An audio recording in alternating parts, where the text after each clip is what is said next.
disponible en Rusia.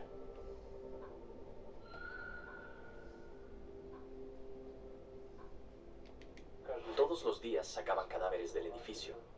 Los corazones de las personas fallaban, y no solo unos pocos. Era algo habitual, porque las celdas estaban superpobladas.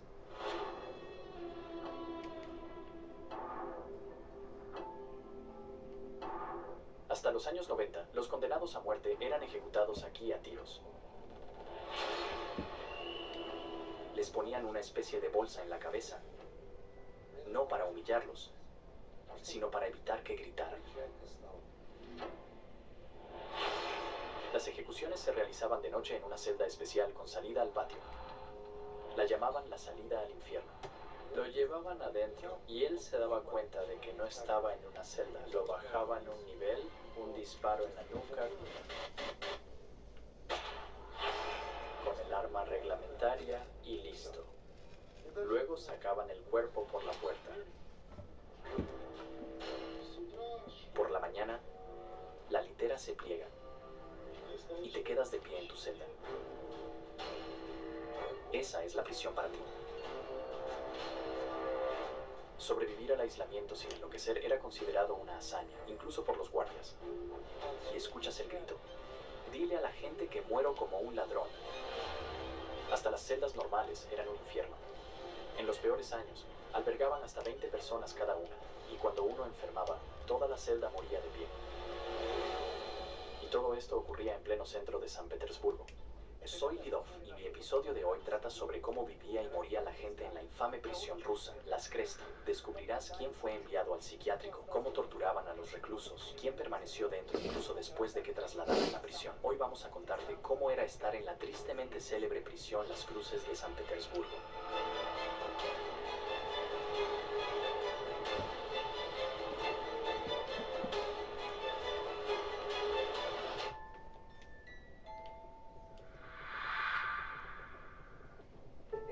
Si miras Las Cruces desde arriba con un dron, se entiende claramente de dónde viene el nombre. La prisión consistía en 2 edificios en forma de cruz con torres en el centro. ¿Por qué así? Las torres eran para los guardias, que podían ver las 4 alas directamente. Aunque cuando la prisión abrió a finales del siglo XIX, la gente creía que tenía forma de cruz por motivos religiosos para que los presos reflexionaran sobre sus actos, pensaran en Dios y se arrepintieran. Pero eso, claro, no podría estar más lejos de la realidad. El diseño era puramente práctico. Lo entiendes, ¿verdad? Permitía que pocos guardias controlaran a muchos más reclusos. Por cierto, este diseño fue copiado después en proyectos de prisiones en varias otras ciudades rusas. Por ejemplo, mi ciudad natal, Samara, también tenía una prisión llamada la Cruz de Samara, aunque esta consistía en un solo edificio en forma de cruz. Hoy funciona como residencia para estudiantes de la Universidad Médica. Técnicamente, en términos legales precisos, Las Cruces de San Petersburgo era un centro de detención preventiva, así que no exactamente una prisión, era un centro de detención para personas esperando sus sentencias judiciales, pero en términos comunes, calificaba como prisión de todos modos, ya que era un lugar donde las personas perdían su libertad, así que es legítimo llamar a Kresty o Las Cruces una prisión. Además, la gente esperaba allí sus sentencias durante años. Originalmente la prisión Kresty estaba muy bien equipada. A diferencia de otros edificios de finales del siglo XIX, tenía electricidad y alcantarillado. La prisión fue diseñada para alojar a 1.250 personas. Sin embargo, en los años 90 llegó a albergar a 16.000 reclusos. Eso es 15 veces más que su capacidad original. Lo más parecido que se me ocurre es el metro de Moscú en hora punta, donde solo puedes moverte con la multitud. De hecho, es una sensación bastante mierda que conozco, porque tuve exactamente la misma cuando acabé detenida en Bielorrusia. Sentí exactamente lo mismo en la prisión Okrestino de Minsk. Había tanta gente en la celda que ni siquiera podías ponerte en cuclillas, mucho menos sentarte, y tuvimos que estar allí de pie como sardinas en lata durante muchísimo tiempo. Recuerdo que nos tomó un rato distribuirnos por la celda, y solo entonces hubo finalmente espacio para todos. O sea, si puedes imaginar a una persona de pie, luego otra y otra más, y luego todos se acuestan a la vez así. Así es como teníamos que acostarnos para dormir. También nos mantenía calientes porque seguíamos apretados como sardinas, pero en el suelo. En fin, volvamos a los Kresty. Las duras condiciones de supervivencia generaron reglas muy estrictas. Piera podría no haber sobrevivido hasta su juicio. Nuestro reportero Stan Gurianov visitó este sitio histórico único y habló con ex reclusos y médicos de Kresty.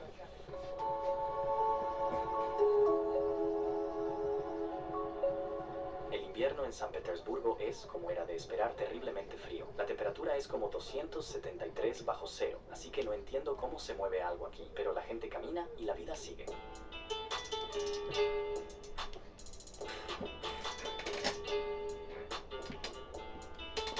Estamos bajando por un pasillo oscuro con celdas a ambos lados, con las puertas abiertas. Cada puerta es una gruesa plancha de metal que parece estar aquí desde que abrió la prisión. Tiene una enorme cerradura y una pequeña ventana. Esta es la llamada escotilla de alimentación para pasar comida a los presos. Las celdas se ven exactamente como cuando se usaron y te dan una buena idea de cómo los detenidos pasaron años aquí durante sus procesos judiciales.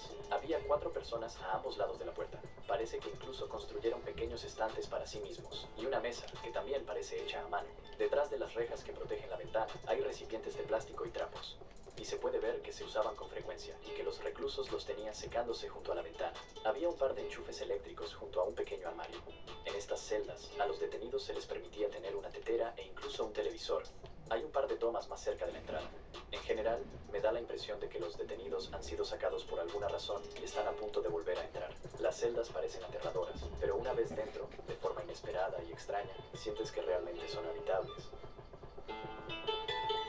Puedes ver crucigramas de alguien por ahí. Una celda incluso tiene algunos adornos navideños. Si miras con atención alrededor, encontrarás muchas pistas sobre cómo vivía la gente aquí. Un colchón de plumas en el dormitorio de tu abuela. Cama de plumas. El periódico tiene fecha del 15 de noviembre de 2017. Fue cuando trasladaron el Cresty a las nuevas instalaciones en Colpino. Pero ¿sabes qué? Aunque fue hace casi una década, las celdas aún huelen a tabaco y sudor. Este olor parece haberse impregnado en las paredes, y ninguna cantidad de aire fresco puede eliminarlo. En aquella época, podía haber hasta 20 personas en una sola celda. Vivir en tales condiciones era pura tortura, sin mencionar la falta de las comodidades más básicas. Este es el periodista Yevgeny Vishankov, quien conoce todo sobre este lugar de primera mano. Pasó un año en el Cresty, y no fue parte de su investigación periodística. Vishankov fue acusado de extorsión y estuvo aquí detenido esperando su sentencia. Entras y ves a unas 10 personas aquí. Es como subirse a un bus en hora punta. No entiendes qué está pasando. Luego simplemente vives aquí y todo está bien. Pongámoslo así. Todos tienen cocina. Todos tienen amigos. Imagina que estás en tu cocina con tus mejores amigos. Tienes tele, comida, móviles, nevera y debes pasar un año ahí con tus mejores amigos. Creo que empezarás a tener problemas en pocos días. Pero aquí nadie es tu amigo. Este sitio es para gente que tomó decisiones duras e hizo cosas que pocos hacen y suelen ser capaces de actuar de verdad. La verdad es que Vishankov tiene un título en estudios orientales de la Universidad de San Petersburgo, pero después de graduarse en 1985 se unió a la policía para trabajar en investigaciones criminales. Era, sin exagerar, el detective más brillante de la Unión Soviética, con conocimientos de alemán, inglés, árabe y hebreo. Pero después de que la Unión Soviética se desmoronó, Vishankov cruzó al otro lado. Se unió a un grupo del crimen organizado. La extorsión era la principal fuente de ingresos para muchas bandas en ese entonces. Y así, en 1992, Vishankov terminó en Cresty. Al mostrarnos su celda hoy, parece que no le molesta nada en absoluto. Y por cierto, no se queja en absoluto de su tiempo en prisión. Esta es la celda 293. Cada uno de nosotros recuerda algunos números para toda la vida. Puede ser un número de teléfono, una dirección. El número que recordaré toda mi vida es el 293. Porque un día entré aquí y dije, hola a todos.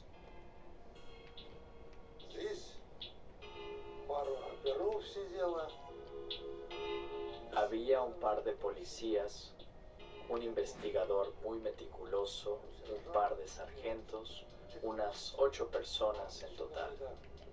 Y algún coronel del Ministerio de Defensa o algo así, todos de las fuerzas del orden. Los reclusos, detenidos. La celda donde estaba Yevgeny se llamaba X, designada para ex empleados de la policía. No tenían privilegios comparados con otros, solo los mantenían juntos por seguridad. He oído que tratan mal a los ex policías en prisión.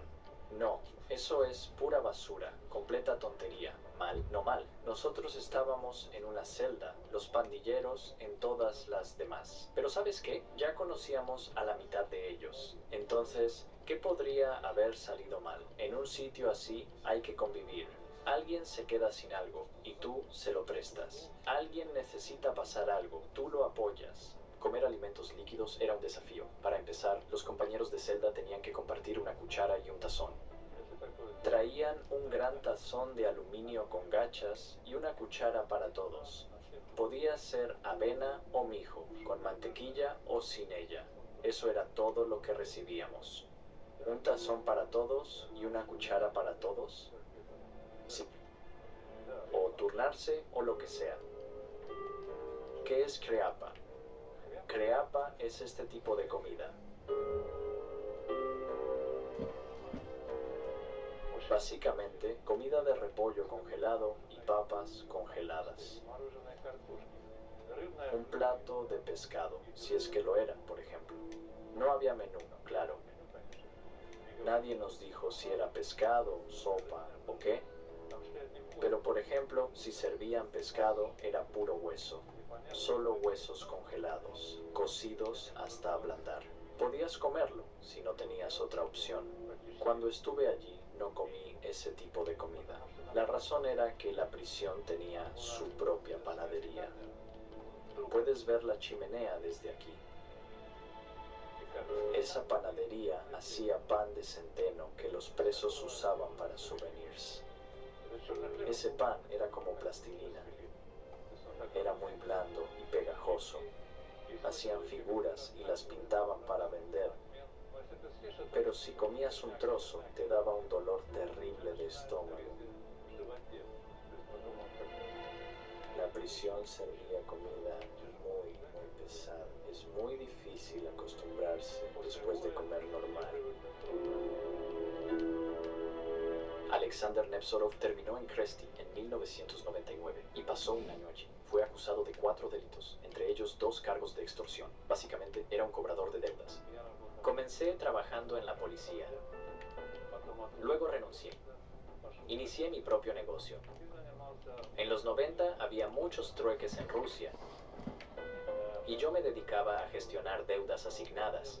Eso hacía. Parte de mi trabajo era lo que hoy hacen los cobradores de deudas. En ese entonces era un trabajo común, sacar dinero, para decirlo claro. No andaba a combates, ni mataba o golpeaba a nadie, pero me arrestaron por extorsión. Alexander se enfrentaba a más de 10 años de prisión, y en aquella época la extorsión era respetada por los reclusos, lo que le daba ciertos privilegios en la cárcel, y obtuvo el privilegio de dormir tranquilo por las noches. Hay turno de día y turno de noche. El turno de día es privilegiado. No duermen durante el día, duermen por la noche. El turno diurno decidía cuándo se levantaban y cuándo todos se acostaban en la celda. Durante el recorrido, vi el horario diario en la torre central. Mira, 8:00 AM, examen físico, ejercicio hasta las 12:00. Incluso hay tiempo personal de 7:00 PM a 10:00 PM. Pero, ¿cómo se cumplía esto si la gente vivía en 2 turnos? La respuesta es básicamente lo que esperaba. Nadie seguía estas reglas. Quizás décadas atrás. En los años 30 sí, pero en los 90 nada de esto funcionaba. Cuida tu barba con Braun, sin poner todo lo demás en pausa. Recortadora Braun BT9, precisión y 100% control, incluso cuando alguien quiere jugar. Y Braun Series 9 Pro Plus, la elección superior con tecnología única para ayudar a proteger tu piel de la irritación. Braun, Better by Design. Las casas con Movistar Plus seguro de armas, ¿qué? Inentrables, ¿qué? Inentrables, ¿qué? Que no se puede entrar.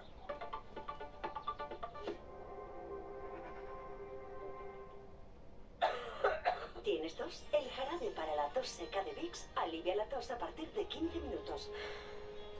Bueno, quizás no siempre. Y si lo necesitas, prueba el jarabe para la tos productiva.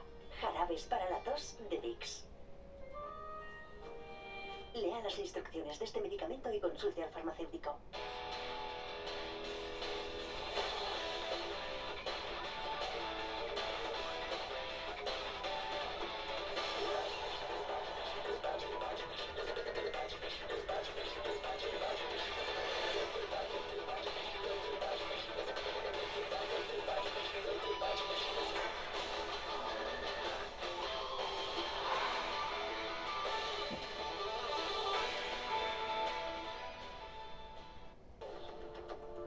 Entonces, ¿cómo era realmente? ¿Cuándo te levantabas? ¿Desayunabas? ¿Te levantabas cuando despertabas? Así de simple. Sin embargo, había actividades como ir a los baños los jueves, paseos diarios de 1 hora y comidas diurnas. Todo esto solo era posible durante el día, así que estar en el turno nocturno era realmente muy duro. Las condiciones en las celdas eran literalmente inhumanas, y encima, uno podía no dormir de noche, ¿entiendes? Y durante el día tenían que ir al tribunal, o al abogado, o a la oficina del investigador sin haber dormido bien por la noche. Además, a nadie le importaba si no tenían tiempo para ciertas cosas, como ir al baño, comer y cosas así. Aún así, debían estar de pie todo el día. Por ejemplo, en el tribunal. Y en el tribunal tenían que hacer cosas. Debían sentarse correctamente, comunicarse, mantener su versión, hablar con el abogado, defenderse de alguna manera. ¿Y cómo haces todo eso cuando vives en condiciones inhumanas? La comunicación entre celdas era constante. Nadie intentaba siquiera ocultarlo. Esto se llama ventanilla de alimentación. La ventanilla debe permanecer cerrada.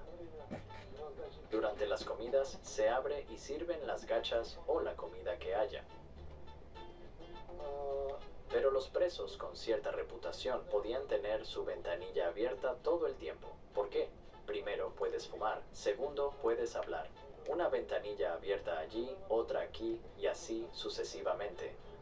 Digamos que esta es la celda 278 y aquella la 283. Llegas a la escotilla y gritas 283. Alguien del otro lado te respondería. Y así es como hablaban. No sobre secretos, claro, pero conversaban, aunque se suponía que era un lugar de aislamiento estricto.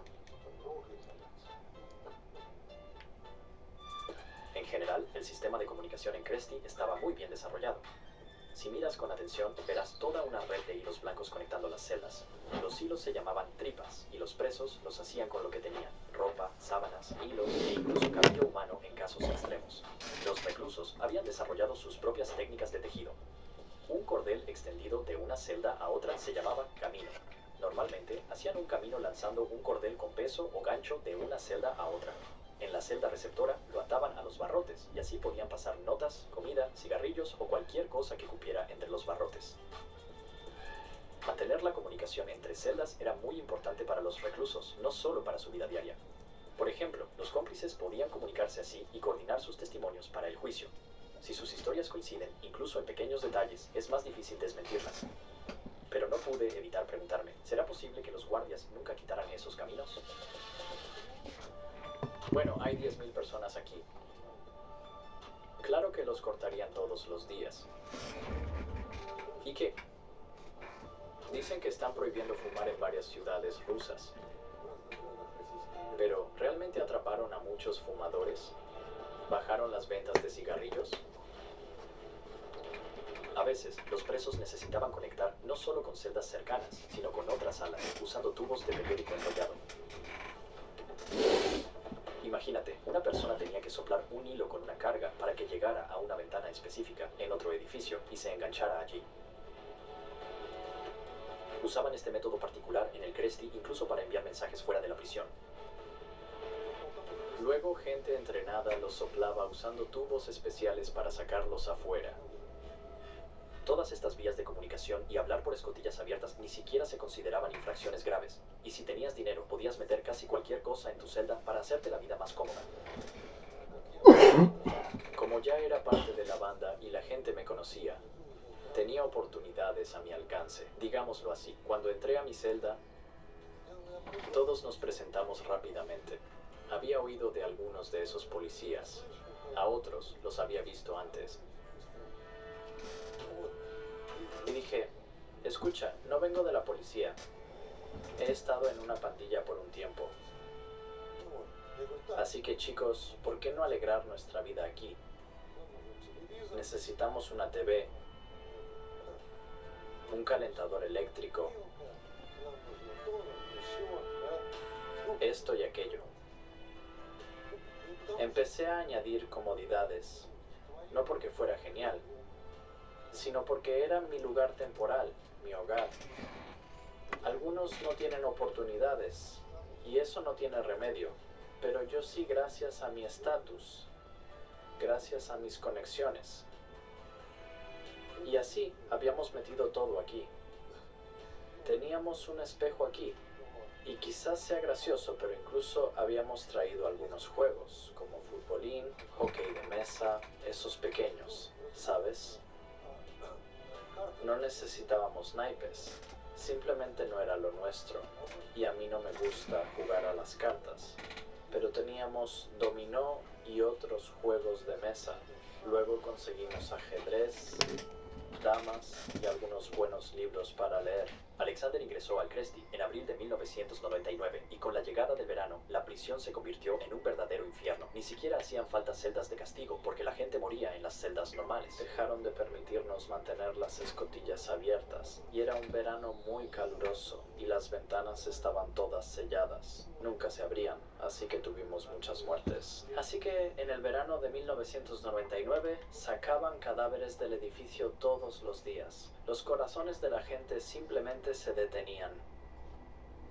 En algunos casos por el clima, no solo en algunos casos, pero esas no fueron muertes intencionales. No, pero no eran solo unas pocas personas, era algo común, porque las celdas estaban superpobladas. No puedo decirles honestamente cuándo era peor aquí, cuando miles de almas sufrían, tanto presos como guardias, o ahora que está completamente vacío, silencioso y oscuro. Sigue siendo muy perturbador, la verdad, y algo escalofriante. Todas estas rejas, saben, Cresty parece estar hecho de infinitas barras de acero y concreto, y el olor aquí, me disculpo. Pero si tomas excremento, lo mezclas con mucho sudor y ese olor fuerte a humedad, y le añades colillas de cigarrillo encima, así es como huele. La gente siempre intenta adaptarse a su entorno, aunque sea inhumano, y los presos hacían lo posible por mantener la higiene en sus celdas. Iban a los baños los jueves, pero nadie tenía más de 5 minutos, y mira la celda otra vez, e imagina a 13 personas en ella.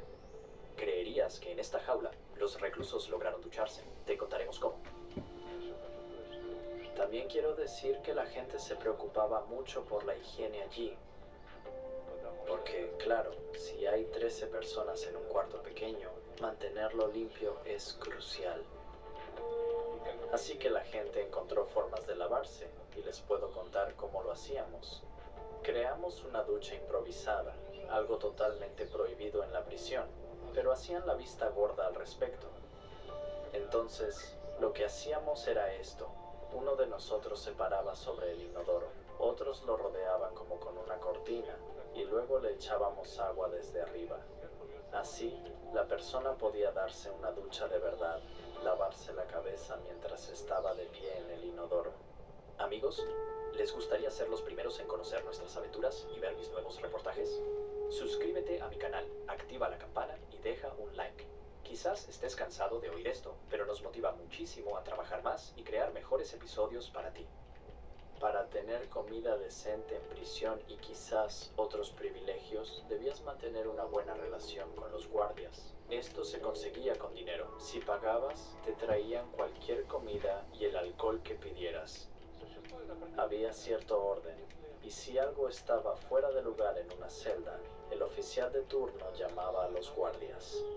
Los guardias venían corriendo, sacaban a todos de la celda y los golpeaban con porras, sin importar quién tenía razón o no. Si había instigadores, los llevaban al aislamiento de castigo. Muy bien. El aislador de castigo, en ruso se llama isolator, que es una palabra alemana. Y en la jerga carcelaria rusa, un pozo. Es una celda de aislamiento, pero hay más que eso. Mira aquí.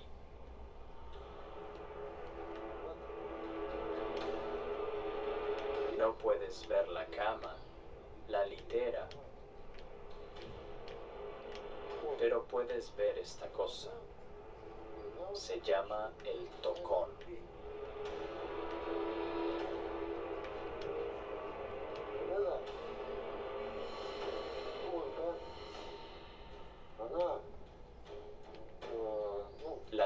se desbloquea por la noche y se apoya en el tocón.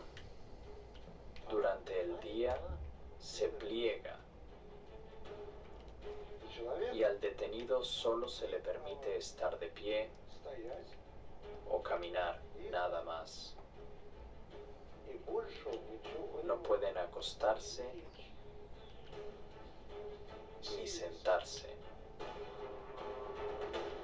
Y sentarse en el tocón, no pueden sentarse, solo estar de pie. Correcto. Así de simple, estás de pie o caminas. Y es una verdadera tortura.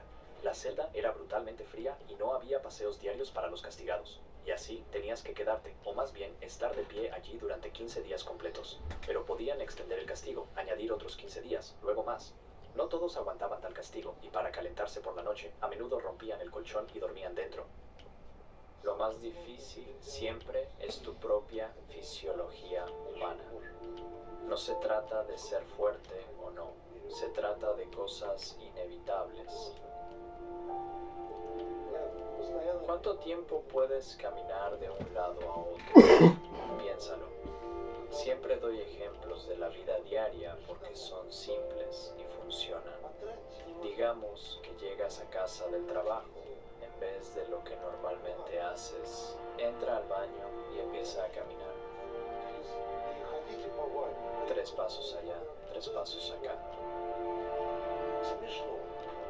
Gracioso, ¿verdad? ¿Cuánto tiempo crees que pasará antes de que deje de ser gracioso? Te lo diré. En unos 2 minutos. A los 5 minutos empezarás a perder la gracia. Y esos son solo minutos. Después de 20 minutos se convierte en tortura. De nuevo minutos y hablo de 15, 15 y 15 días.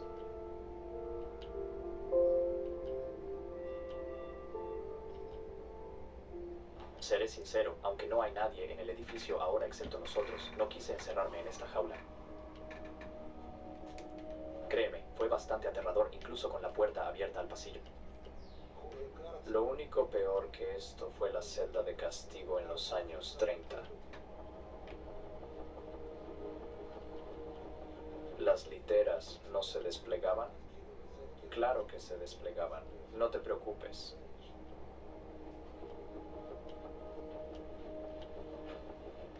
Por la mañana la litera se pliega y te quedas de pie en la celda.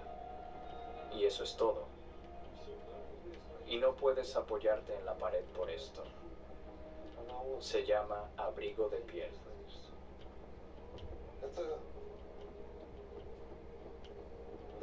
La pared está cubierta de púas muy afiladas. No puedes apoyarte en ella.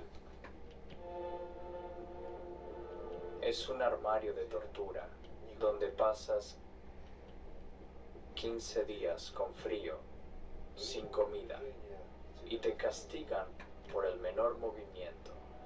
Fue aquí donde la gente... Esos ladrones, no digo si eran buenos o malos ahora. Es otra conversación. Aquí gritaban: dile a la gente que muero como ladrón. Hay 2 celdas de castigo como esta aquí, y según Yevgeny, nadie las usó en las últimas décadas de la Unión Soviética. Se consideraba un castigo demasiado cruel. Nadie sabe cuántas personas murieron en esas jaulas, y muchas murieron aquí en aquella época. La Kresti fue una de las pocas prisiones de ejecución en el país donde se llevaron a cabo sentencias de muerte hasta 1997, hasta que se promulgó la moratoria sobre la pena capital.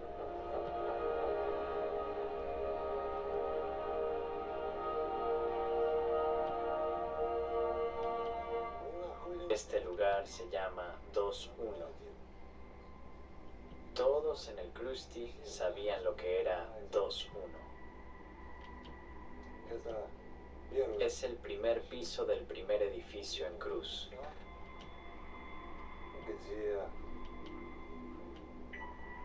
Donde tenían a los condenados a muerte hasta la moratoria sobre la pena capital. Para que toda tu casa huela y no a... usa Ambipur. En un clic para el baño.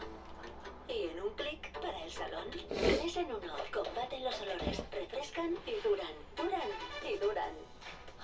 Ambipur. Ahora que tu casa huele a Navidad con Ambipur. Danonino, tu merienda favorita con fuente de calcio y vitamina D que ayuda al crecimiento de los huesos. Ahora con tus personajes favoritos de Blue y Chef. Descúbrelos todos. Encuentra ofertas increíbles en electrónica de segunda mano en Vinted. ¿Lo quieres? Cómpralo en Vinted. ¡Ya estamos! ¡Ya estamos! Venga, vamos. Concentración máxima. Yo voy a rápido, Rudy, voy. Poco.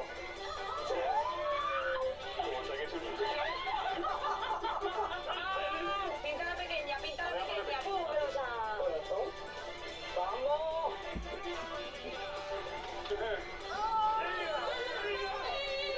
Y como siempre, disfruta y juega como nunca con la nueva Nintendo Switch 2. Y luego a los perpetuos. Es un lugar para los condenados. Dicen que no se debe hablar mal de los muertos. Y todo eso. Lo único que puedo decir es que no debes hablar mal de los condenados a muerte. Eso es seguro. ¿Sabes? Si hay movimiento y charla en el Krusty, aquí ni siquiera arrastran los pies al caminar. Nadie grita. Nadie hace señales. No se intercambian notas. Nada de eso. Solo te sientas y piensas. Y es horrible imaginar cómo se sentía eso. El silencio en el pasillo de la muerte es tan ensordecedor que me puso la piel de gallina. A primera vista, todo se ve igual que en otros bloques. Puertas gruesas de acero con escotillas y los mismos 80 pies cuadrados detrás de cada una. Solo que estas celdas eran mayormente solitarias, a veces compartidas por 2. Los detenidos eran trasladados aquí después de recibir su sentencia oficial de muerte. Debían esperar la ejecución unos 6 meses o más, mientras todo su papeleo seguía su curso. Apelaban por un indulto y demás trámites. El proceso se prolongó durante mucho tiempo, y nadie sabía qué día sería el último. La forma en que se realizaba la ejecución también se mantenía en secreto para los reclusos de estas celdas. Varias personas entraban a la celda. Varias personas entraban a la celda. Un verdugo, alguien de la fiscalía, un médico y un asistente. El fiscal leía rápidamente, bla, bla, esto y aquello, denegado. Y este condenado a muerte, que quizás hizo algo tan atroz que no merecía vivir, o tal vez solo violó regulaciones monetarias, y ahora sus descendientes trabajan en bancos de los que pedimos préstamos. Pero de cualquier modo, esta persona pensaría que lo llevarían a algún lugar en una furgoneta y vería árboles camino al tribunal o a donde fuera, pero eso nunca ocurría. Lo sacaban con las manos esposadas a la espalda. Le ponían una especie de bolsa en la cabeza, no para humillarlo, sino para evitar que gritara. ¿Qué podría hacer alguien si descubriera lo que está pasando? Cualquier cosa, y lo llevaban por el largo pasillo, y claro, nunca lo hacían a plena luz del día, solo de noche.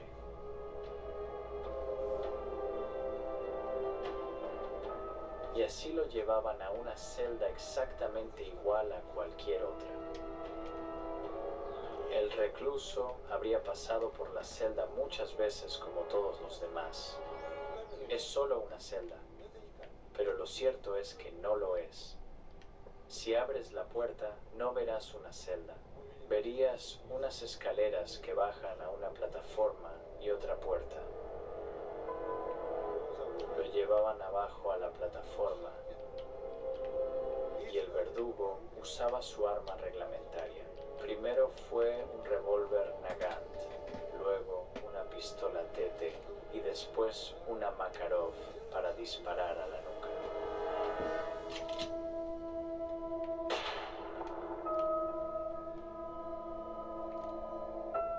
Las paredes de esa habitación estaban forradas con mantas para insonorizar. El cuerpo era sacado por la otra puerta por un equipo diferente. El cuerpo se ponía en una furgoneta con pase especial, sin control, y se llevaba a un cementerio para enterrarlo en secreto, sin que nadie supiera nada. En aquella época, estas órdenes eran totalmente confidenciales, y revelar cualquier detalle conllevaba castigos terribles. Entonces, ¿quién disparaba? ¿Quién era responsable de llevar a cabo las ejecuciones en el Cresty? Dicen que era voluntario y cualquier guardia podía ofrecerse. Y su identidad se mantenía en secreto.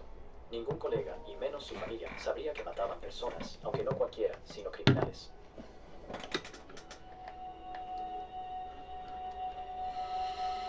Toneladas de metal y concreto. Todo es sólido, impenetrable, ¿sabes? La luz tenue se filtra por las ventanas sucias con barrotes y hace mucho frío. Es verdad que este lugar no se ha calentado desde hace tiempo, así que siento que las paredes me absorben el calor, pero a cambio comparten su historia, y esta historia es muy trágica, extremadamente dramática. Hay algo misterioso en este lugar. Hay secretos que nunca han salido de estas paredes. También tiene algo majestuoso.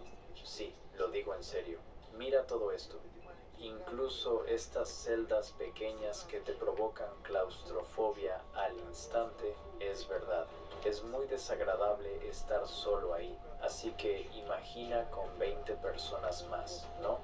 Son horribles pero fascinantes por la arquitectura con techos altos y soluciones de ingeniería de hace 130 años.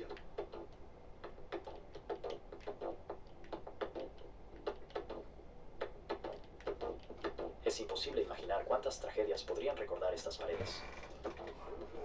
Vamos, sígueme. Por aquí. Yevgeny Vishankov pasó un año aquí en detención. Luego fue condenado a 6 años y trasladado para cumplir su sentencia a una prisión en Nizhny Tagil. Salió en libertad condicional anticipada en 1996 y se convirtió en un reconocido periodista ruso de investigación criminal. Fue clave en la resolución de varios casos de asesinatos por encargo de alto perfil. Mientras me guiaba por Christie, no percibí en él ningún dolor o arrepentimiento particular al respecto. Esto es solo una parte de mi vida. ¿Qué siento cuando entro en mi propia casa? Nada en particular. ¿Qué siento cuando paso por mi escuela deportiva, donde entrené durante 10 años? Es solo otra parte de mi vida, como mi dedo. ¿Qué siento cuando miro mi dedo? Nada especial, pero intenta quitarlo o romperlo. Tendré todo un espectro de sentimientos, créeme. Intenta borrar esta parte de mi vida y seré una persona diferente. Funciona igual para todos, solo que cada uno tiene su propia celda. Lo que sea que sientas sobre el Cresty, es esencial respetarlo.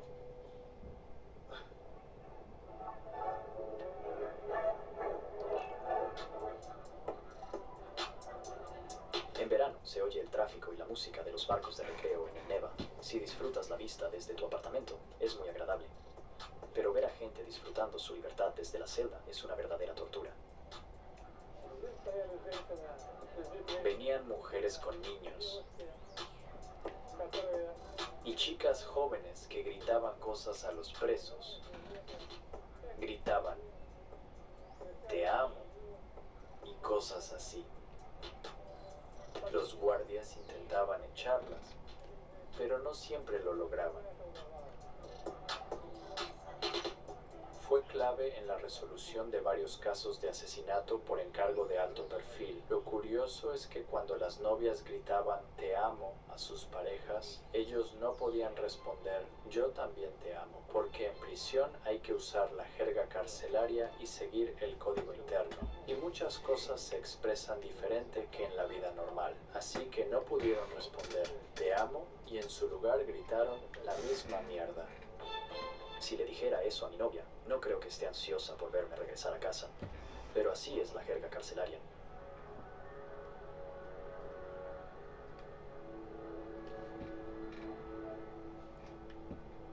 Chicos, no tengo una sola impresión de este lugar, como suele ocurrir en otros sitios.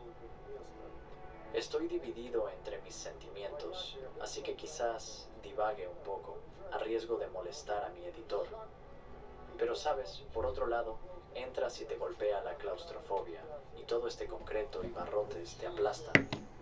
Tu imaginación empieza a dispararse, tu empatía se activa y comienzas a sentir todo el horror de estar encerrado en este lugar. Piensas, ¿qué pasaría si fueras tú entrando a esta celda que ya tiene 19 personas y eres el número 20? El único sitio para ti es junto al inodoro, y eso porque hay 20 personas en la celda las 24 horas del día. Y prácticamente cada hora estos tipos necesitan, ya sabes, y no puedes hacer nada al respecto. Ni siquiera están intentando hacerte la vida imposible. Simplemente no hay espacio para ti hasta que alguien salga o sea trasladado, y entonces puedes conseguir otro sitio. Y sientes todo esto solo con entrar a una celda en Las Cruces. Pero luego sales, miras alrededor, y vaya, madre mía. La grandeza de la arquitectura de estas torres, sus intersecciones son simplemente impresionantes. Las soluciones de ingeniería, los altos muros de ladrillo rojo, todo ese espacio, el diseño interesante, todo me hace sentir, wow, qué pasada, esto es hermoso. Ni siquiera necesitas arreglarlo, es hermoso por sí mismo. Quizás solo limpiarlo un poco. Y luego tropiezo con basura y pienso, vaya, qué desastre tan horrible. De nuevo, estoy informando desde las alcantarillas más horribles de la vida. Pero entonces noto algo entre toda esta basura que me hace pensar que tiene al menos 10 o 20 años y podría haber pertenecido a alguien importante, alguien que dejó huella en la historia de nuestro país. Y así, tu impresión cambia mientras descubres diferentes aspectos del centro de detención Cresty y acabas con una impresión muy profunda y compleja que combina tanto admiración genuina como horror absoluto. El tipo de horror que ni siquiera puedes imaginar, pero también sientes todas estas otras cosas, como todas a la vez.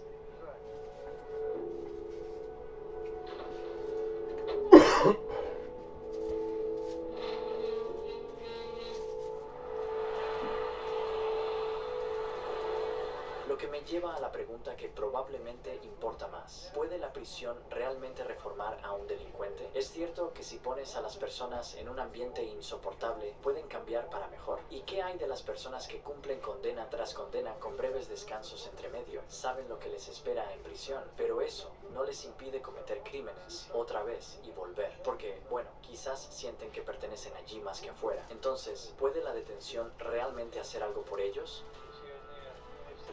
¿Sabes? No he conocido a nadie que diga que recibió un castigo del Estado, lo cumplió, y ahora siente que ha cambiado porque fue reformado. Que diga, sí, el sistema funciona. Era un criminal, una mala persona. Ahora que estoy fuera, soy bueno. Solo hago cosas buenas y pienso diferente. Dudo mucho que existan tales personas. Porque en la cárcel estás rodeado de gente muy distinta a la del mundo exterior. Allí no tienes familia, ni amigos. Bueno, quizás tengas compañeros, pero son amigos por necesidad. Y lo que te enseñan no tiene nada que ver con cambiar tu mentalidad o replantear tus valores. Te enseñan cómo no ser atrapado la próxima vez, cómo robar mejor, cómo hacer que el crimen te beneficie para vivir bien y evitar errores tontos en tus futuras actividades delictivas. Así que la prisión no reforma, pero te asusta lo suficiente para volverte más cuidadoso y evitar regresar. No cambias, solo te vuelves más precavido.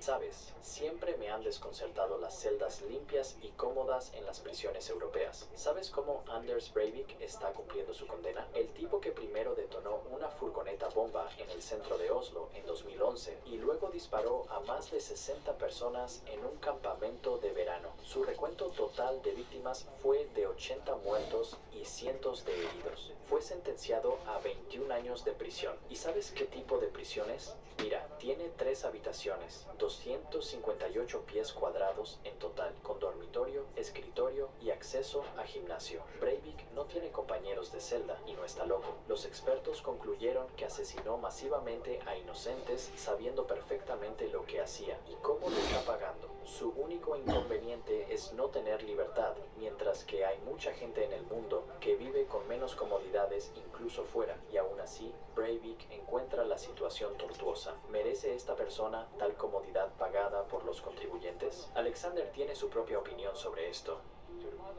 Las prisiones deberían ser como en las películas del oeste, donde no más de 2 o 3 personas comparten celda, donde tienen duchas adecuadas, donde la gente tiene sus derechos básicos y pueden comunicarse entre sí y con las personas del exterior. Por supuesto, debe haber castigo, pero no debería ser inhumano, no debería ser cruel, debería ser humano. El aislamiento de la sociedad ya es un castigo. Por eso creo que cualquier prisión funciona, incluso una bonita como en Noruega. Creo que sin importar el nivel de comodidad, aislar a una persona de la sociedad es un castigo grave en sí mismo. Entonces, ¿el aislamiento ya es un castigo bastante serio? Sí, lo único que quieres en una prisión es ser libre. No quieres nada más. No te importa lo que comes o bebes. No anhelas fumar, solo quieres tu libertad.